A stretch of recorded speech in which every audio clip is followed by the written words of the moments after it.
Buenos días a todos, a todas. Hoy es la última jornada del 7º Seminario Internacional Arte y Alteridad, que lleva por nombre la obra de arte como objeto ecosófico. Mi nombre es Nadia Martín y voy a ser la moderadora de esta ponencia.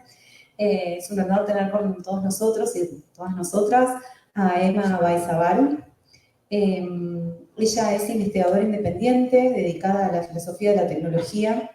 Es parte del Seminario de Tecnologías Filosóficas de la UNAM, cofundadora del colectivo NF Tecnológica, aceleradora de proyectos filosóficos que unen la especulación filosófica y el ecosistema de blockchain. Ha participado en diversos programas de investigación sobre prácticas artísticas, en donde ha explorado el potencial inventivo de la tecnología para el arte. La ponencia que va a presentar se llama Oráculos ecosóficos, tecnoestéticas para la colectividad. La ponencia va a tener, en realidad el bloque tiene aproximadamente 1 hora y 20, 1 hora y media. Ella va a presentar y también va a haber un espacio para preguntas luego de su ponencia. Así que le damos la bienvenida a Emma y comenzamos con la actividad. Gracias. Gracias, Nadia. Y bueno, primero que nada, pues agradecer, hemos tenido la oportunidad de agradecer a todos los organizadores del evento, particularmente a Ernesto, que creo que nos escucha de manera virtual. Mi agradecimiento por la invitación. A la profesora Inés, a Jorge, que nos ha guiado en todos estos días, y bueno, a todos los chicos del voluntariado. Muchísimas gracias por hacer como posible esta organización, esta mesa, este espacio de diálogo y reflexión. Y a todos ustedes asistentes, muchas gracias por estar acá. Soy excelente. Bueno, pues yo quiero empezar compartiéndoles como a manera de epígrafe este poema de Fadi Yudá, que es un poeta palestino-americano, que dice: los dioses han hablado, los dioses no han dicho nada, todo nuestro clamor sonó igual. Tu ventana se cierra, decían, no decían sobre qué. No soy una ventana, dije, yo soy el paisaje. Y me parecía que este poema, bueno, además de, ¿no?, esta relación con los dioses, etc., en la traducción lo he extendido como el paisaje, justo pensando en la charla de ayer de Nadia, ¿no?, en esta relación uno con el medio, que se extiende, ¿no?, y que extendemos. Y quería empezar como por ahí. Y bueno, yo lo que quiero contarles es, pues, eso, ¿no? Como, principalmente, digamos, como introducción, ¿no? Como, ¿qué significa para mí venir a hablarles de oráculos ecosóficos? Como que siento que, claro, la convocación a este evento ha sido, pues, hablar de arte, hablar del arte como el objeto ecosófico, ¿no? Que sería hablar de justo quizás obras de arte, como se ha venido haciendo, que cumplan o entremezclen, ¿no?, como estas 4 dimensiones del objeto ecosófico que propuso Guattari, y de las que se han venido hablando a lo largo de estas conversaciones, ¿no?, en las charlas de ayer, sobre los flujos, los filums, los universos del valor, los territorios existenciales, todas esas características que, digamos, como se están jugando constantemente en los objetos ecosóficos. Y esa sería la intención que nos reuniría, pero digamos como que yo lo que he querido hacer es más bien una provocación de hablar de los oráculos, no necesariamente como obras de arte, pero sí como tecnologías y específicamente como tecnoestéticas, ¿no?, como invenciones colectivas. Así que, pues eso, ¿no?, lo que traigo ante ustedes es una propuesta de lo que he ido pensando en los últimos 2 años, sobre eso, qué significaría pensar los oráculos como agenciamientos colectivos. Y finalmente, o sea, realmente más que un comentario, yo traigo una pregunta abierta para ustedes sobre la que podamos dialogar al final, que sería si estos espacios, objetos, ¿no?, limítrofes entre obras de arte y gestos técnicos que serían los oráculos, si tienen sentido para ellos la propuesta ecosófica, ¿no? O si pueden ser interpretados como un objeto ecosófico, ¿no? Y bueno, para ello, pues, hay que ir dilucidando qué es un oráculo o a qué nos referimos con oráculo, ¿no? Y aquí sigo la lectura de David Hernández de la Fuente, que es un estudioso, digamos, como de las fuentes clásicas, y él ha mostrado, pues, la relación entre la mántica y los oráculos, ¿no? Cómo eran parte de la vida política de la antigüedad. La mántica, digamos, es la técnica de adivinación, ¿no? La predicción del porvenir, que permitía no solo conocer el futuro, sino también se presentaba como una especie como de praxis para la vida, ¿no? Como una especie de ayuda para el obrar cotidiano, ¿no? Y es interesante que David Hernández, digamos, como que rastrea cómo ese porvenir se desenvolvió eventualmente como una técnica de ayuda para el gobierno de la ciudad y la extensión de las acciones políticas, comerciales o militares, ¿no? Así dice que los oráculos, en ese sentido, eran los espacios destinados a la mediación, donde la práctica mántica se ponía en juego, y retoma una idea de Tomás de Quincy que dice que los oráculos eran una especie de buró de administración central, o sea, eran como unas oficinas de información política en donde había, ¿no? En donde, digamos, como, claro, se extendían las coordenadas de la deliberación de los pueblos. Eso me parece como súper importante de cara, ¿no? Como a todo lo que se ha hablado ahora, bueno, en estas charlas, ¿no? Sobre las tecnologías de la información y cómo recogen, ¿no? Como los datos que al final se centralizan, ¿no? Y bueno, hasta ahí, digamos, como esa idea, ¿no? Del poder, de la deliberación política, social del pueblo, ¿no? Estos son algunos ejemplos, digamos, como de oráculos que se piensan, digamos, como en la antigüedad, ¿no? Como la astrología babilónica, las pitonisas griegas, los áugures romanos, ¿no?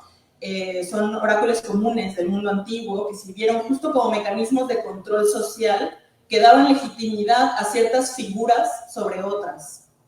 Hay muchas historias que evidencian justo estas relaciones entre el Estado, la conformación de la ley, los avances estratégicos militares, todas estas, digamos, como posibilitadas por el visto bueno de los oráculos, ¿no? Una de ellas es, pues, la historia de Solón, ¿no? Cómo recibe las leyes de Creta para fundar, cómo recibe el oráculo, perdón, de Delfos, las leyes para fundar la organización de Creta, ¿no? Y cómo de ahí devienen, digamos, como otras leyes, ¿no? De otras conformaciones políticas. Esto como que a mí me parece bastante relevante justo para pensar esa dimensión política que normalmente cuando hablamos de oráculos como que se nos escapa, ¿no? El oráculo, pues, literalmente significa instrumento del habla, ¿no? Viene de orar, de orare, hablar, el instrumento, medio, ¿no? Medio para la comunicación. Pero a mí me parece importante preguntar quiénes son esos que hablan a través de estas mediaciones, ¿no? Si bien normalmente se entiende que los oráculos servían como un medio de comunicación con la divinidad, David Hernández lo que nos dice es que no eran solamente los dioses los que hablaban detrás, ¿no? Sino había también una especie de relación con los muertos y con los héroes, ¿no? Algo que yo quisiera avanzar, digamos, con una tecnología de la memoria colectiva, que en este sentido, digamos, como proyecta las decisiones de vida, tanto públicas como privadas, ¿no? Porque, claro, en algún momento, ya en la antigüedad misma, o sea, incluso la astrología, que en principio, digamos, era toda una técnica compleja para ver como la posición de los astros, no sé qué, y digamos, como la predicción de las mejores condiciones meteorológicas para avanzar, por ejemplo, estrategias militares, etcétera, fue, digamos, como teniendo una manera de irse aterrizando en lo que, claro, un poco diferente, pero hoy por hoy es como la intención de cada uno individual cuando revisa su carta astral, por ejemplo, ¿no? O sea, como de esta organización social se fue haciendo como cada vez más individual, ¿no? Y ahí se juega, creo, ¿no? Como en todo ese recorrido, todo este trayecto de la memoria colectiva. Y aquí pienso mucho en algo parecido a lo que Desprez en este libro sobre los modos de existencia de los muertos refiere como los operadores técnicos de la disponibilidad, que básicamente lo que quiere decir son dispositivos de atención para la lectura de signos y su puesta en conexión. A mí me gusta mucho este libro, creo que es súper potente y es muy bonita porque analiza distintos tipos de comunicaciones entre los muertos y los vivos desde una perspectiva que es muy crítica contra este psicologismo que busca hacer de la comunicación entre vivos y muertos solo un epifenómeno del duelo, ¿no? Como que ella no dice... Ella quiere un poco combatir esta idea de que solamente uno ve muertos porque está, ¿no? Como muy afligido porque alguien se le murió, ¿no? Digamos, como hay una dimensión existencial y lo que ella se pregunta es cómo son estos modos de existir de los muertos en una relación con los humanos, ¿no? Y ahí se configura este complejo de la memoria, que es mucho más que el recuerdo de una subjetividad particular, ¿no? Ahí la memoria más bien se imanta en objetos personales, como útiles que permiten hacer aparecer justo esa realidad de los muertos y su agencia. Y claro, ¿no? Es interesante porque frente a las maravillas como del progreso que la técnica moderna tendría que haber habilitado, entre las que se destacaría pues, la pérdida del pensamiento místico y racional, o al menos su descalificación como creencia que puede la ciencia desmentir, pues Desprez reconoce que la red compleja de objetos que produjo la tecnociencia no hicieron sino poner la atención en otro lado. El caso concreto que ella toca es muy bonito, es el de la electricidad, ¿no? Y dice, claro, o sea, la electricidad vino a poner en evidencia como la claridad de un mundo que tuvo que haber desterrado a los fantasmas, y sin embargo no los desterró, solo los hizo aparecer en otros lugares, por ejemplo, en las luces que se prenden sin que tú las prendas, ¿no? O en los aparatos que de pronto pensaste que no servían y vuelven a servir, ¿no? Como que ahí lo que está claro es como este excedente de realidad técnico se analoga con el excedente, en su operatividad, con el excedente de realidad de esta racionalidad secular que no se compromete solamente con quitar la explicación de los fantasmas, ¿no? Como deshacerlo a los fantasmas, más bien, ¿no? Y justo Desprez nos dice, ¿no? O sea, como este medio, esta mediación, abre posibles, aunque no los determine. Los medios técnicos van a habilitar otras narrativas, siempre y cuando estemos dispuestos, pues, a prestarle atención. Así traigo, digamos, como esta idea hacia los oráculos para que sean leídos como operaciones técnicas posibilitadas por objetos materiales y simbólicos, pero que enuncien, que movilicen enunciaciones significativas y que posibiliten nuevas narrativas. Y bueno, eso, hoy por hoy, pues asistimos a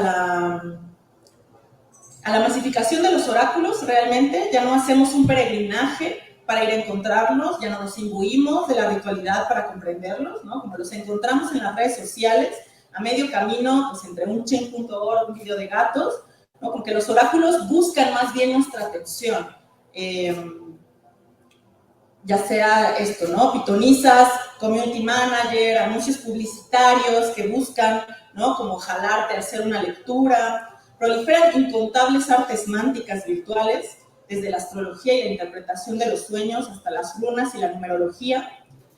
Incluso Google tiene un proyecto que creó un diseñador de juegos que se llama Arto. O sea, ni siquiera Google se salva, ¿no? Como de la idea de los oráculos, ¿no? Como este proyecto, pues, básicamente es una base de datos de museos alrededor del mundo que este diseñador, pues, creó como un juego, como un experimento para que claro, el punto del proyecto de Google Arts and Culture es eso, ¿no? Como tener como todo el registro centralizado de todos los museos alrededor del mundo. Y esta persona lo que hizo fue decir, bueno, pues si ya están las obras de los museos en las extensiones virtuales, ya están ahí a disposición, podemos jalarlas, podemos meterlas en un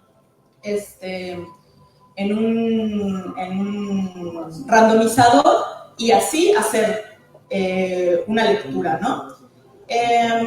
Y este es un experimento que Pippin Barr, que es el creador de este juego, pues nada, es juguetón, la verdad, ¿no? El ejercicio es sugerente, digamos, como solo en la medida en la que el futuro se te presenta como un juego con la interpretación de las obras de arte y que para él era como de, bueno, vamos a jugar con esta cosa de extender las obras de arte como a la cotidianidad, digamos, como a la accesibilidad de tu celular, ¿no? Según él, o sea, pues así es como mucho más divertido, ¿no? Como que en lugar de lidiar con tecnicismos sobre qué es el arte o qué hace una obra de arte, etcétera, podemos simplemente ver qué nos dice como en cada caso, ¿no? Y realmente este juego es a lo mucho, pues es un proyecto de divulgación de arte, pero algo que me parece interesante es, digamos, como esta relación entre adivinación y juego, ¿no? Que no es fútil y que, digamos, de cierta forma lo que hacen es devolver a los oráculos como este lugar, pues sí, como de lo familiar, de lo cotidiano, de lo común, ¿no? Y siguiendo esa relación, Isabel Naldoni es una de las historiadoras que precisamente ha rastreado esta relación entre adivinación y juego, específicamente en las cartomancias, ¿no? En las cartas de tarot y los juegos de cartas, ¿no? Y es muy bonito. Naldoni cuenta la historia, digamos, como de algo que sería como el origen del tarot, que dice algo así, ¿no? Como, bueno, hace muchísimos años, siglos, los hierofantes depositarios de la tradición oculta de Egipto se reunieron para resolver un problema, que era cómo conservamos el conocimiento iniciático en tiempos de catástrofe, ¿no? Y repasando sus opciones, se dieron cuenta que ni el templo más venerable, que ni el metal más precioso y que ni el hombre más virtuoso podían resistir a la corrupción de esos tiempos de catástrofe. Así que, un poco jugando con la idea de que la corrupción se combate con más corrupción, propusieron utilizar la expresión figurativa para grabar un juego de cartas que se replicase hasta el infinito. Y esta es la historia, digamos, que repiten Naldoni para decir, claro, ¿no? Como hay una relación entre conocimiento iniciático, verdad, etcétera, juego, dispositivo de juego, digamos, como a mí me gustaría más decir, interfaz, que permite que en esta, ¿cómo se llama? ¿Cómo se dice esto? Digamos, como en esto no eterno que está en las cartas, en los juegos, posibilite una actividad que esa pueda irse replicando y modificándose en el tiempo, ¿no? Tal vez para nosotros el juego en la versión más secular, pues está desarticulado como de la totalidad de nuestra existencia, ¿no? Es más como un pretexto para repensar, digamos, es más un pretexto para... pero esta posibilidad de pensar las relaciones entre adivinación y juego como algo más, digamos, como pondrían al juego como en un compromiso existencial como mucho más fuerte, ¿no? Ahí donde nuestros miedos y nuestros deseos se conjugan. Y lo más interesante, digamos, como de esta relación entre juego y adivinación es que sería pensar el juego y por lo mismo la adivinación, no como un hecho ya dado, sino como algo que se está haciendo en la constante interacción, ¿no? Sobre todo un juego desconcertante que mezcla esa atracción con la extrañeza. Así, el mazo de cartas, digamos, es también ese gesto cristalizado que permitiría que con cada iteración, con cada tirada, con cada juego, incluso con cada nuevo mazo, se mantenga ese espacio de la acción adivinatoria, aunque esté transformada. Claro que las cartas, ¿no?, que se crearon no son las mismas que hoy, se siguen haciendo adivinación, pero digamos como hay algo en el registro material que permite como una operación para potencialmente seguir deviniendo. Y bueno, la idea es esta, ¿no? No importa que en toda la historia del tarot, por ejemplo, que ella rastrea, hay tanto desde las conformaciones familiares de las de la nobleza italiana hasta los valores clásicos que se han querido como seguir reactivando con cada nueva ola humanista. Al fin y al cabo lo que se está jugando ahí es configuraciones de la memoria que están convocadas a emerger, ¿no? Y pues, ¿en qué sentido sería esto hablar de oráculos como tecnoestéticas? En su novela titulada Delfos, Claire Pollard se inspira en cerca de 100 tipos de mancias distintas para articular el hilo narrativo entre la memoria y la esperanza de futuro que atraviesan a sus personajes. Entre todas ellas, entre todas esas mánticas, se encuentran algunas contemporáneas que entretejen la adivinación con las máquinas cibernéticas, Cosas como la videomancia, la cibermancia, la shufflemancia. Todas estas son adivinaciones como con los medios audiovisuales, con las computadoras, con el uso aleatorio del reproductor, de cualquier reproductor electrónico. Yo no estoy segura si estas mancias, digamos, como existen como prácticas cotidianas, pero se encuentran en el campo semántico de los algoritmos como un tipo de oráculo que predice preferencias y rutas de consumo a través de unos cuantos clics.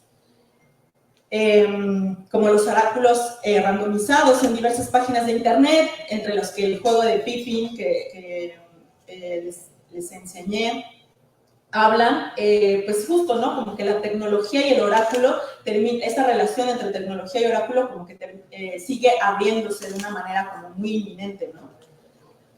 Y acá pienso mucho en cómo Guattari habla de heterogénesis maquínica, como las distintas operatividades que se interrelacionan en la producción de subjetividad. La cuestión maquínica viene de la mano de un conocimiento tecnológico inspirado por Gilbert Simondon, que ya se ha hablado acá de Simondon en varias ocasiones.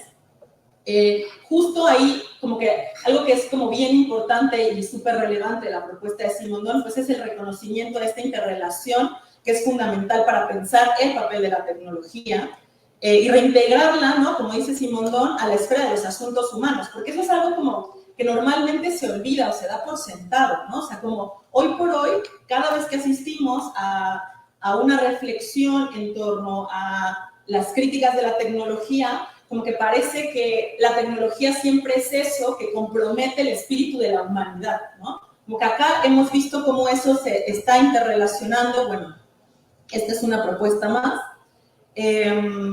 Pero sí, que invita justo como a salir de esto que normalmente se llama como, se divide, digamos, como en tecnofilia o en tecnofobia, ¿no? O sea, que de cierta forma son estas posiciones que o hacen de la tecnología como algo completamente distinto de lo humano y en ese sentido algo que tiene que ser dominado para que no nos domine, o como una cosa que justo porque es diferente de lo humano, pues entonces puede hacernos como mucho mejores, ¿no? Digo, estas cosas ya se han discutido con la ponencia de Nadia, con la de Juan Diego, etcétera, ¿no?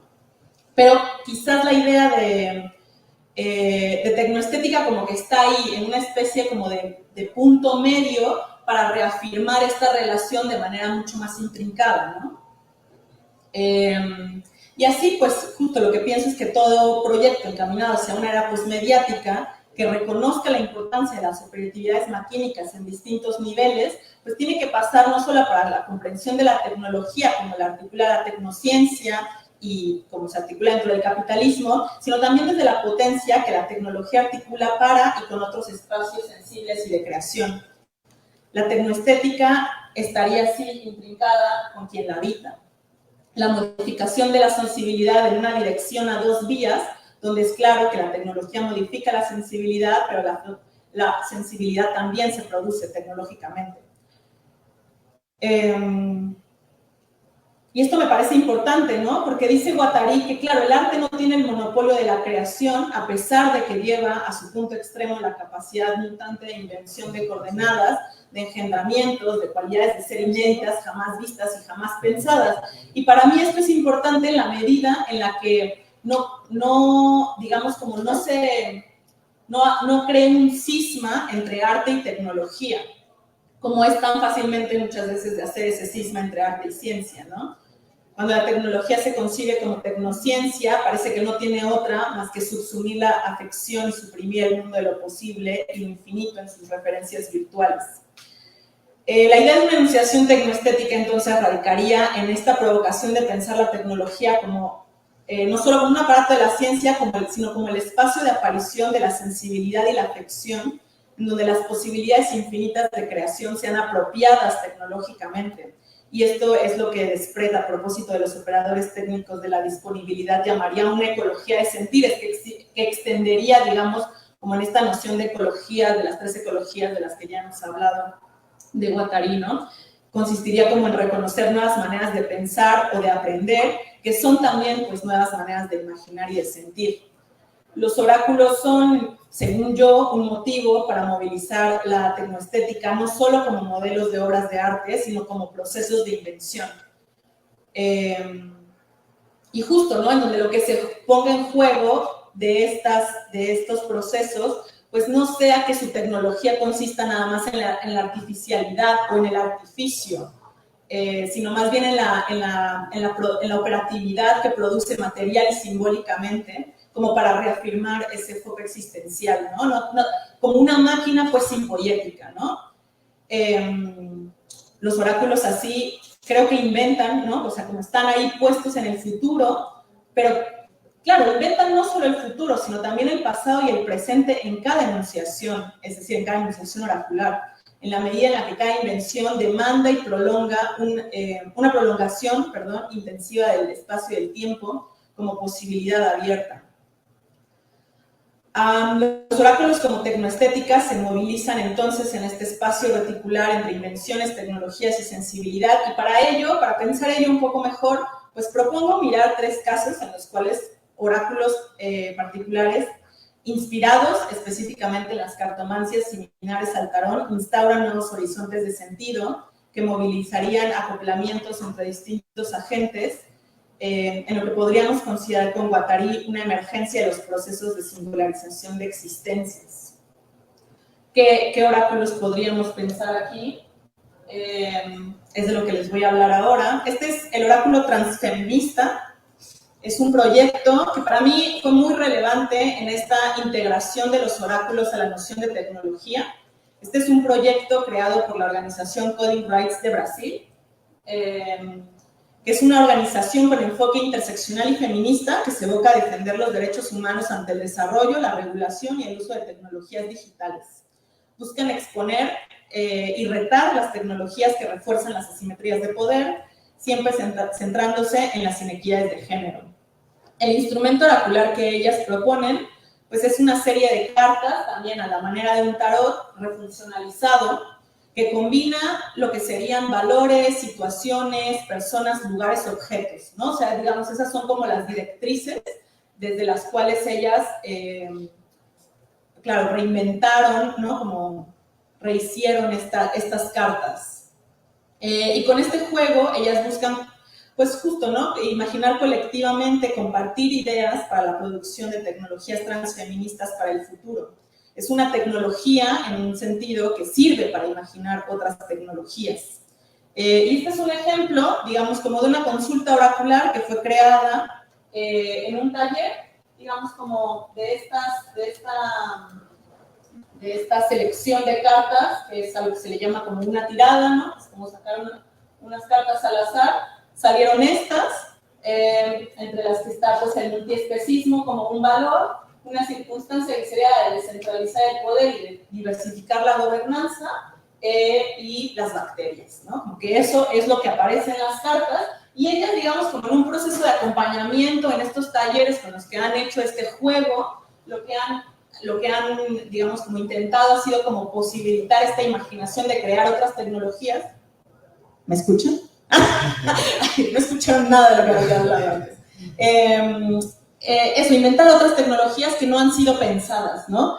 Y en este libro de la lectura, pues claro, lo que se preguntan es eso, ¿no? Como qué hace, cómo le puedes dar un nombre, cómo funciona, cómo lo visualizas como un objeto o como un producto, ¿no?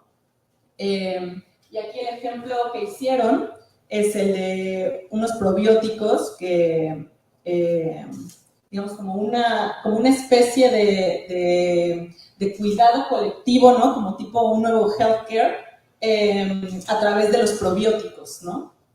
Que sería, claro, cómo estos probióticos conectarían a las comunidades a través de una red similar a la de un micelio, en las cuales, ¿no? Como entrarían en relación, de la misma forma que nuestra bacteria ya está puesta en relación, como esta incentivaría ello, ¿no? Y bueno, o sea, esto es, digamos, como un imaginario ahí, y al margen de cómo podría funcionar, ¿no? Como en detalle, esta invención, lo que me parece a mí como relevante es, digamos, como lo que provoca el ejercicio oracular, ¿no? Es decir, cómo creamos una narrativa para el futuro que esté apropiándose tanto del proceso de adivinación como del proceso de producción tecnológica. O sea, claro, desde la perspectiva transfeminista, como que hay una cosa de, claro, nosotras podemos inventarnos el futuro en la medida en la que en la que proyectamos como nuevas memorias que conformen estas nuevas situaciones de la descentralización, en donde, qué sé yo, el multiespecismo, etcétera, esté jugándose. Y nada, no es nada más que pues eso, ¿no? Un instrumento lúdico, colaborativo, que lo que quiere hacer es pues reconfigurar la noción misma tanto de eliminación como de tecnología, ¿no? Y que baje, ¿no? Como esta idea de que el conocimiento, digamos, que se produce sobre las tecnologías que habitamos, solo pueda venir de un otro lugar, ¿no? Y no más bien de nosotras inmiscuidas en esas relaciones. Sí, eso, ¿no? ¿Qué tecnologías podemos imaginar y qué futuros abrimos? Es básicamente como las preguntas que habilitan este tipo de oráculos, ¿no? Y además, claro, es algo bonito porque como algo que sucede con estos oráculos es que se van rehaciendo en cada nuevo taller, ¿no? Entonces, este oráculo, como lo empezaron a crear en el 2018, ¿no? Y cada vez que hacen un taller, etcétera, ¿no? Cada vez que juegan con esto, pues se van haciendo, se van modificando, ¿no? Como estas experiencias. Y bueno, aquí a mí me gustaría, ¿no? Digamos, como en una intención de no hacer esto solamente explicativo y así, ¿no? Yo lo que hice fue con ese mismo tarot, porque el tarot está en libre descarga, si ustedes van y entran a su página, pueden descargarlo.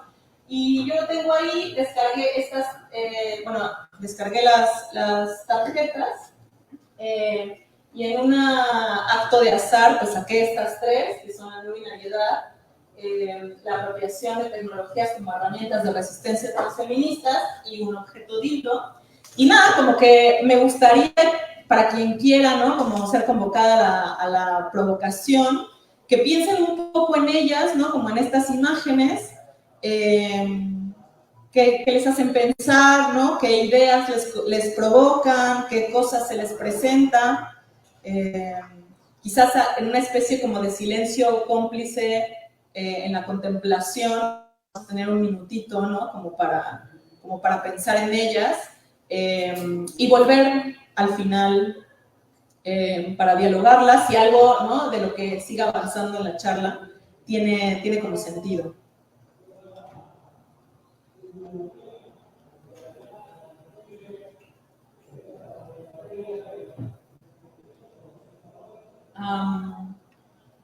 Y bueno, otro proyecto del que les quiero hablar se llama Fortunas del Bosque y es el producto de una residencia artística de Caitlin Fransman que realizó en el bosque australiano.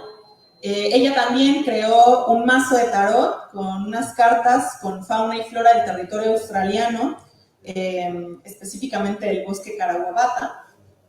Y aquí, en digamos, como es más cercano como a un tarot, la idea, es la foto del mazo, y ella lo que hizo fue que con una fotógrafa llamada Manchung, retrató plantas, rocas e insectos, digamos, como de todo este bosque, y buscó resaltar, digamos, como las cualidades particulares del medio y las maneras en las que cada elemento prospera en el entorno a partir de sus relaciones, ¿no? El conocimiento oracular aquí se enuncia a través de esta lectura de cartas que buscan entretejer las historias de un medio particular con las historias de aquellas que se ponen en juego, ¿no?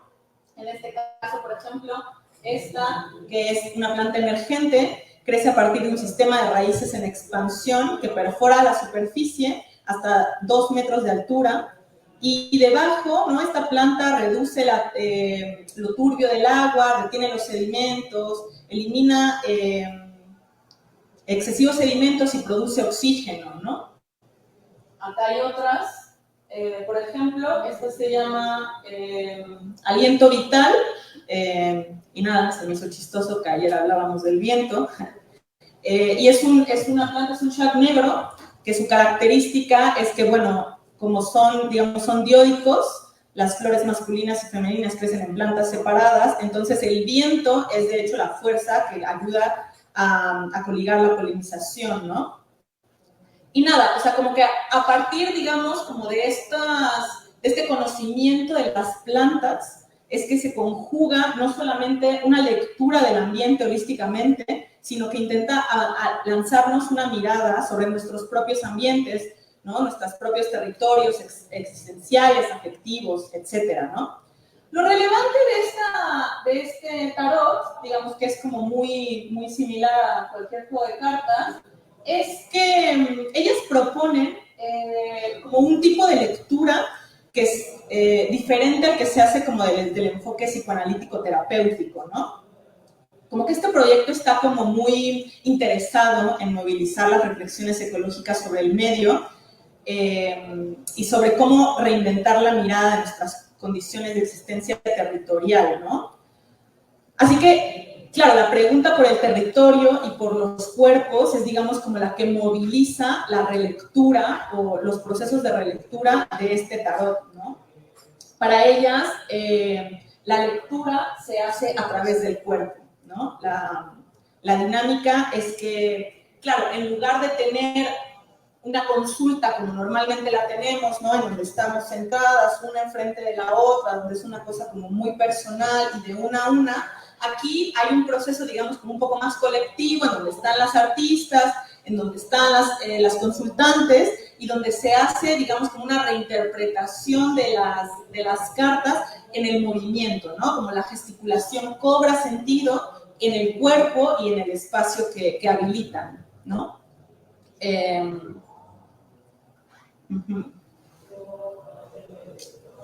Y dicen ellas que no es un performance participativo, sino que es más bien un gesto colectivo que apenas guiado sintoniza la adivinación a través de escuchar el cuerpo entero. Cada carta y su significado es también un gesto particular que cada consultante puede reescribir. Cada lectura adivinatoria es creada en conjunto, lo que significa que no hay una dirección única, que el evento es colectivo y que, según ellas, fomenta la lentitud, el conocimiento de las plantas, la interacción social, el baile, ¿no? Como se pone todo el cuerpo para habitar el proceso adivinatorio.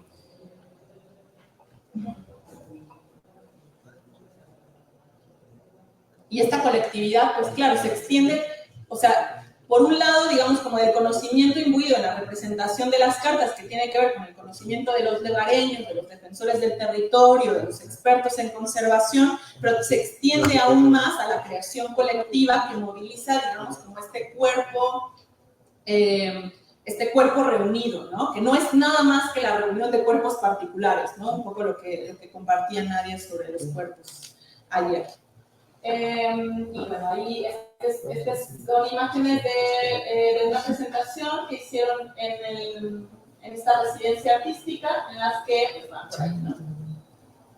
Y han hecho también, de hecho, hasta lecturas colectivas en línea que pueden visitar por ahí. Y bueno, finalmente, pues llego a este último proyecto que es Arachnomancy, que es de Tomás Saraceno, de quien Nadia mencionó ayer, parte de su proyecto Aracnofilia, que Aracnofilia, o sea, es un proyecto como súper amplio que involucra pues, instalaciones, conciertos, investigación sobre las relaciones entre las prácticas de adivinación y las arañas en distintas culturas, o sea, como es un proceso de investigación bien grande, pero que hace esta parte de Arachnomancy, que está por acá, todo es lo que hay, un poco de lo que nos contaban ayer, ¿no? Como los archivos que se crean con las instalaciones, etcétera, ¿no? Y claro, para Tomás Saraceno, pues esto es una invención sinpoética contra la extinción que busca celebrar la interconexión entre diversos registros de lo vivo, ¿no? Y lo que el artista creó pues fue un escáner para poder mapear las telas de arañas, para hacer un archivo físico y digital de las vibraciones y las estructuras que conforman estas telas, y este mapeo te permitió, digamos, tener un repositorio que viene en un puente comunicacional, ¿no? El funcionamiento acá es un poco aparentemente más individual, porque es esta que, si ustedes tienen curiosidad, está en ese código QR. Y bueno, tú entras, descargas la A, que es esta, y que consiste en principio, ay no, yo estoy insistiendo en el problema, que es básicamente esto, ¿no? Es un carrusel, bueno, es una imagen, pero es un carrusel de estas cartas que, digamos, como fueron además cartas que hizo para un pabellón artístico, o sea, esto inició como una exposición, en las que, bueno, como distintas configuraciones entre muchísimos tipos de arañas, sus relaciones entre ellas y con las telarañas, fueron creando, digamos, como esta cartografía. Yo también hice como acá el proceso de pues, sacar una al azar y me salió esta, que es el comunalismo. Y claro, tú puedes en esta pues consultar el oráculo, ¿no? ¿Y qué significa consultar el oráculo? Bueno, justo, esto es como una red bien amplia en la cual, pues, por medio de un GPS, o sea, como te encuentra, y aquí es un mapa grandísimo, claro, cuando yo lo hice estaba en México, entonces estaba ahí, pero bueno, es un mapa gigantesco, ¿no? Como que se ha alimentado con todas las entradas que se han hecho en esta app. Y es muy bonito porque, claro, para invocar la interpretación de cada carta, de hecho hay que ser parte como de esta red, ¿no? Hay que compartir un archivo con la foto y la información de una araña a tu alrededor.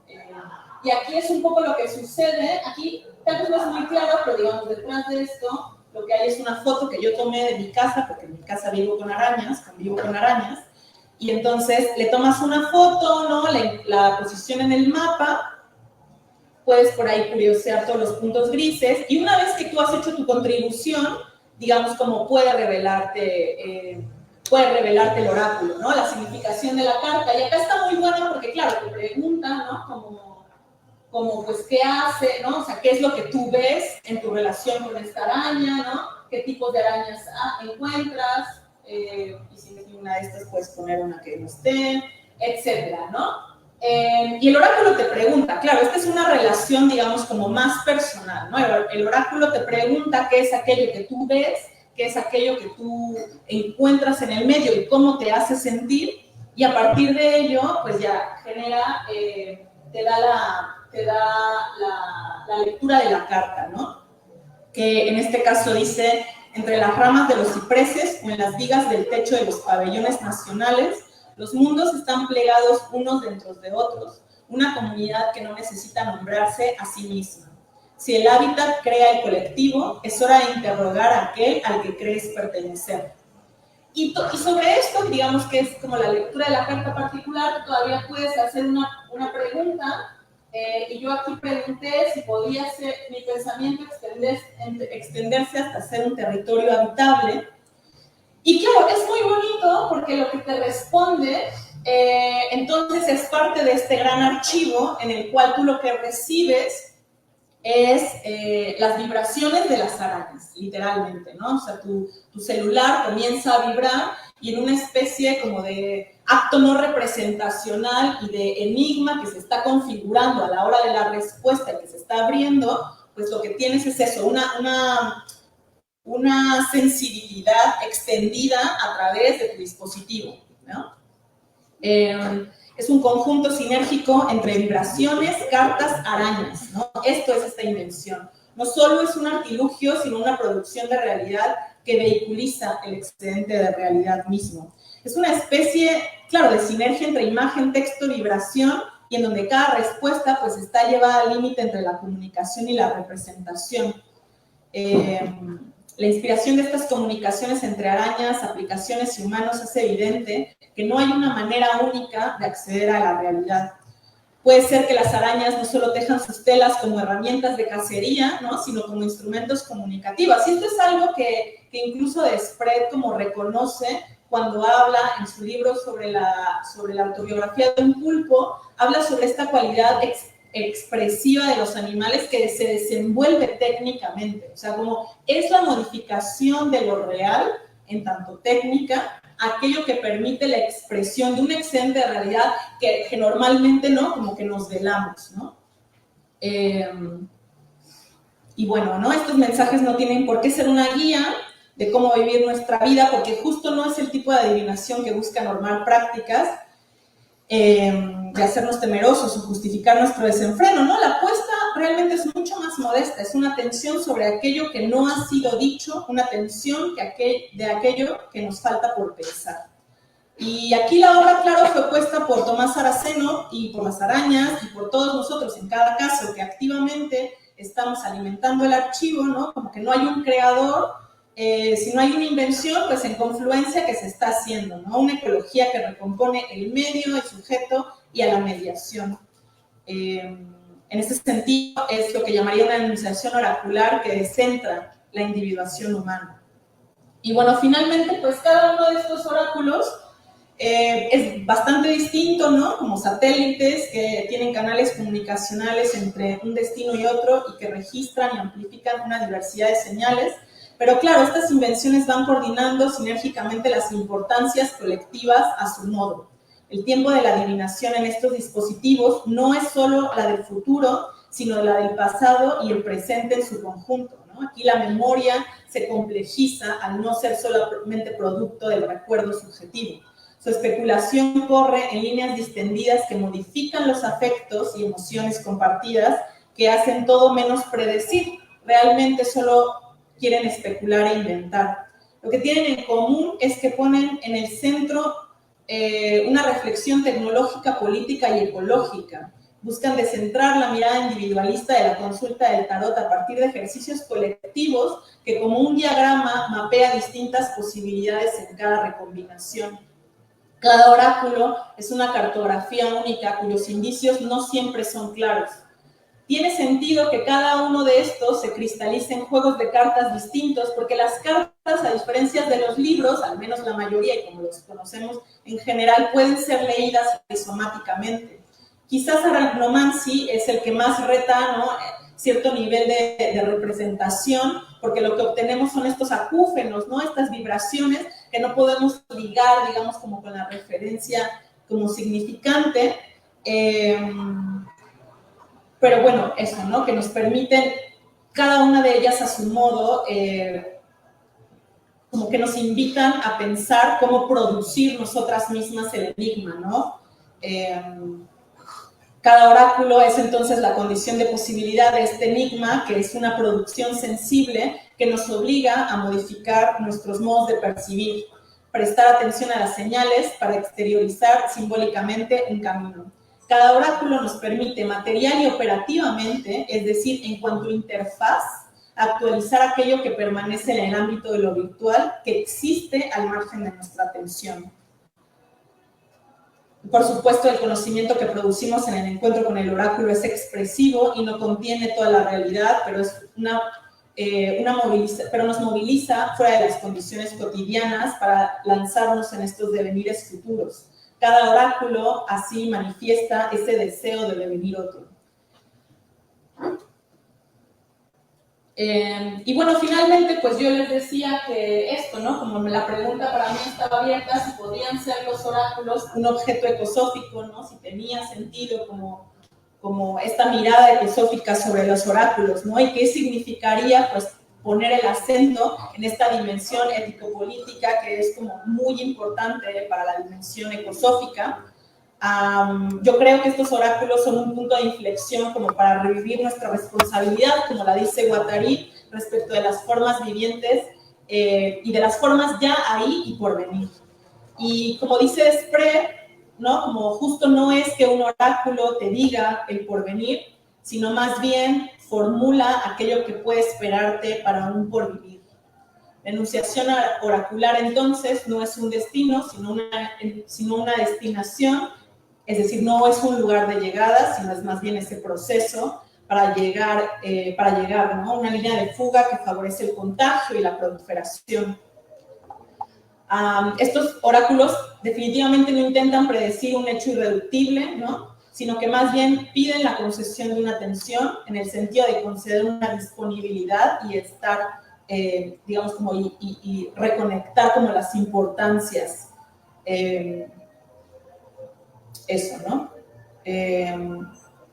Y bueno, pienso quizás que la propuesta ecosófica, cuando nos enfrenta, contra el problema de la cuestión tecnológica como la vivimos actualmente, claro, ¿no? Nos enfrenta como a este carácter globalizante del que ya se ha hablado mucho, ¿no? Del modelo de producción capitalista, etcétera, pero creo que al presentar esto como una invención, pues es una manera como de acercarnos, a asirnos a estos espacios para apropiarnos de operatividades técnicas que pues nos dispongan en pensamientos distintos, lo que va a hacer unas afecciones distintas, ¿no? Las invenciones que he presentado pues han sido creadas desde la duda y con la complicidad de que el enigma se presente. No dan por sentadas las respuestas, pero sí la urgencia de las preguntas que quedan por pensar. No da la claridad de una respuesta que debe ser seguida, solo indaga aquello que es importante para seguir viviendo. Como dice Guattari, la libertad comienza a construirse ahí en el microespacio en el que es convocada a emerger. Gracias.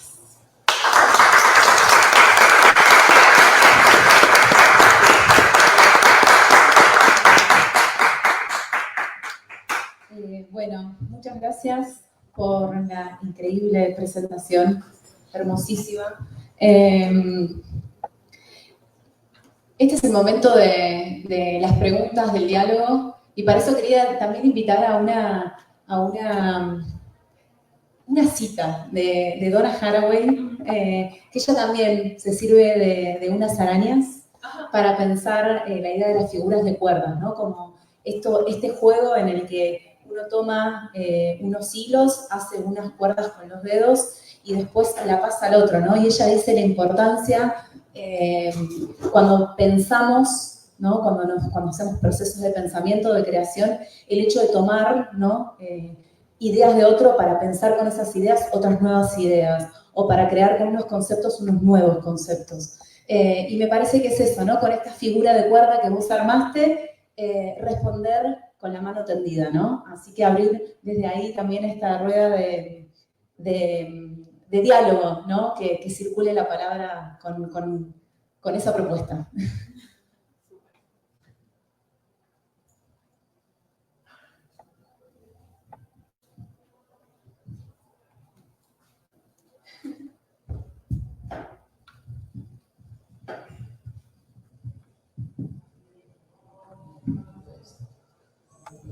Bueno, hola, muy buenos días. Muchísimas gracias por tu ponencia. Realmente fue muy increíble. Y bueno, pues yo tengo es como una pregunta y también una apreciación porque nos mencionabas acerca de la cuestión del oráculo, ¿no? Y algo que, bueno, en esa mediación te nos decías que no es un hecho que está dado, sino que es algo que se va construyendo, ¿no? Al momento en el que se va haciendo el tiraje, ¿no? Cuando van saliendo los arcanos mayores y demás, ¿no? Pero entonces, mi pregunta con respecto a los oráculos, teniendo en cuenta un poco los términos de Jean Baudrillard sobre la sociedad del espectáculo, me preguntaba es, bueno, ¿cómo entra precisamente toda esta cuestión de los oráculos dentro de una posible, este simulacro, ¿no? que nos habla Baudrillard? Entonces, como de pronto mencionar esa pequeña diferencia o de por qué no entra o por qué entraría dentro de esa sociedad del espectáculo. Gracias. Gracias. Pues, a ver. Ay, espérenme, me enredé aquí.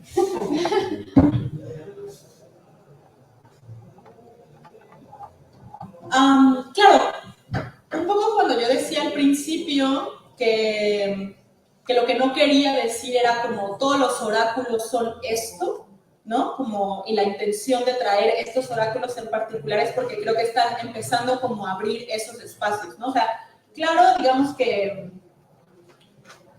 hay una cierta, digamos como... Claro, todo se hace mainstream, es decir, ¿no? Claro, cuando decía como, el algoritmo mismo puede ser pensado como un oráculo, es decir, está a nuestra disposición de todos, y hacer este juego como el que hace Pipimbab, o sea, como de trivializar si tú quieres, o sea, como, pues claro, eso está ahí, o sea, como que al final como que mi postura sería, bueno, toda interfaz es apropiada, digamos, como por esta gran maquinaria de producción, captación de atención, ¿no? Y de subyugación de subjetividad, y está ahí, o sea, constantemente. Como que la cosa con la invención es la provocación de que no es todo eso, ¿no? O sea, cuando en la charla de Juan Diego, ¿no? Él hablaba sobre esto, ¿no? Como esta gran desterritorialización que hace el capitalismo, ¿no?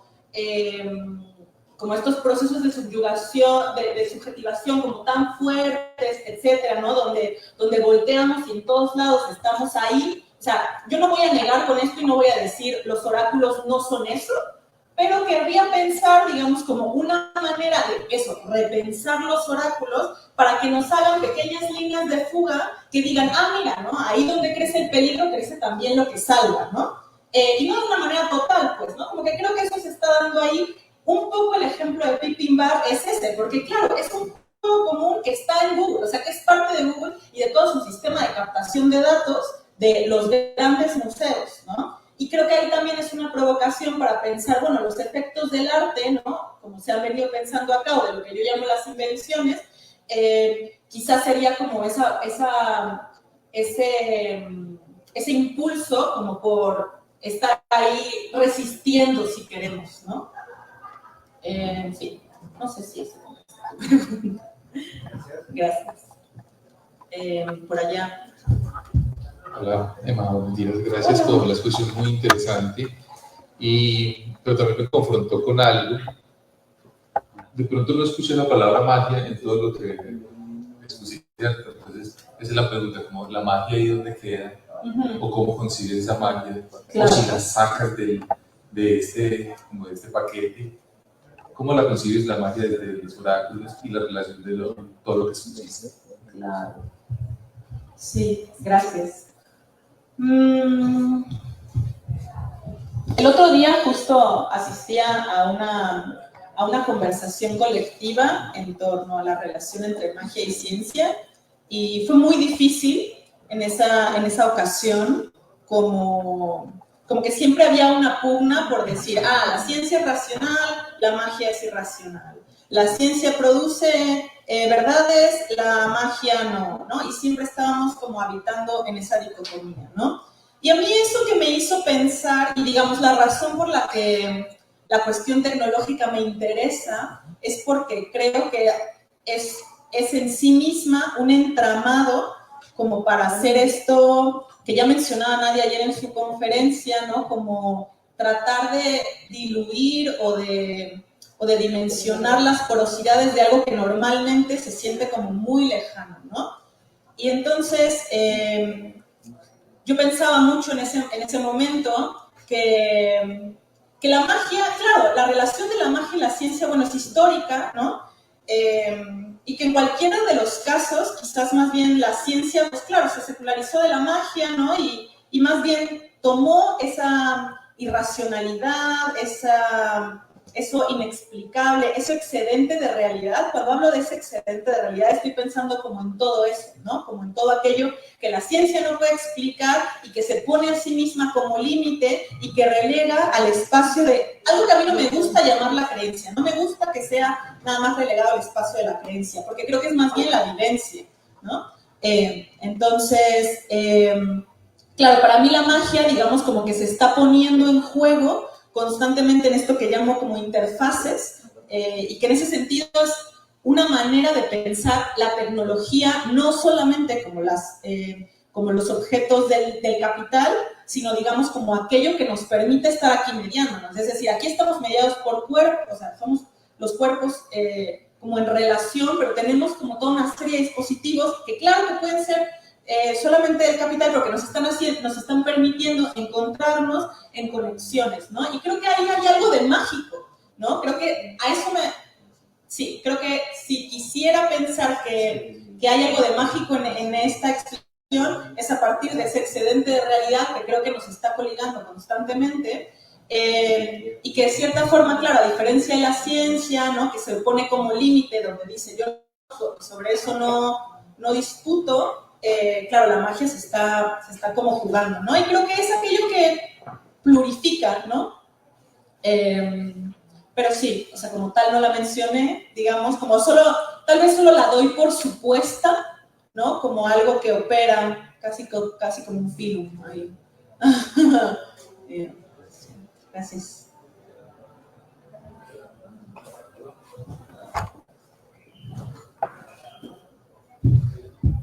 Hola. Hola. Hola. Bien, ¿y tú? ¿Cuánto tiempo sin verte? Te quería preguntar algo respecto a las últimas cosas que estuviste diciendo. Anoté algo así como si puede, digamos, el oráculo mediado por una tecnología algorítmica, Okay. si puede seguir siendo invención. Y una pregunta ligada a esa es si se puede inventar adivinación cuando quiero saber todo de ti, o sea, cuando sé todo de ti a través, ¿no?, de la tecnología. Claro. No, claro, o sea, a ver, la primera parte de la pregunta fue si las tecnologías... Pues, una mediación algorítmica, de sí, tecnología algorítmica puede permitir todavía inventar. Claro. Claro, yo de principio querría decir que sí, en la medida en la que a veces confundimos algoritmo con capitalismo cognitivo, ¿no? O sea, como ya en corto. Claro, un algoritmo, digamos, como operación funcional, ¿no? Como que produce, etcétera. O sea, como me parece que por sí misma, digamos, como no es necesariamente sujeción, pues, ¿no? Entonces me parecería que, digamos, como permitiría crear, ¿no? Como que creo que la invención, acá como la estoy pensando, es, digamos, como este complejo, digamos, como más amplio, solo de la hechura, ¿no? Solo del hacer, solo del producir. Entonces, claro, ¿no? Como creo que la movilizaría ese, digamos, como esa capacidad, sí, no sé la capacidad, pero digamos como esa potencia inventiva, podría movilizarla como parte de como otras cosas, pero no es como porque el algoritmo por sí mismo, digamos, como sea la invención, ¿no? Por un lado. Y la otra cosa es, claro, o sea, cuando hablo de estos juegos de Pippin Bar, etcétera, ¿no? De Google, etcétera, como que ahí, o sea, yo me doy cuenta de que los oráculos, en la medida en la que son mainstream, en la medida en la que se vuelven parte de los dispositivos de captación de la atención, en la medida en la que están ahí como constantemente, si te venden la idea de que van a saber todo de ti, como Google hace, ¿no? Como, pues me parecen bastante peligrosos. No sé si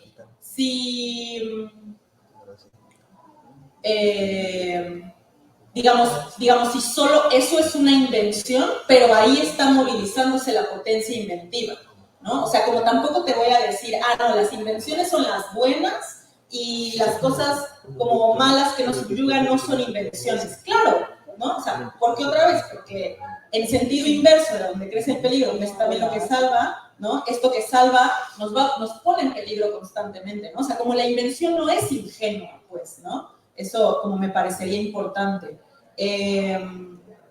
Y bueno, desde ahí hay que repensar entonces cómo nos posicionamos también, ¿no? Como frente a eso, a ese excedente de realidad que ya comentábamos la otra vez, o sea, como tampoco es solamente lo bonito, pues, ¿no? También es la guerra, y también es el sometimiento, y también es, ¿no? Y sí, eso. Yo puedo agregar un comentario, porque me apareció también con la pregunta de, ¿cómo te llamas?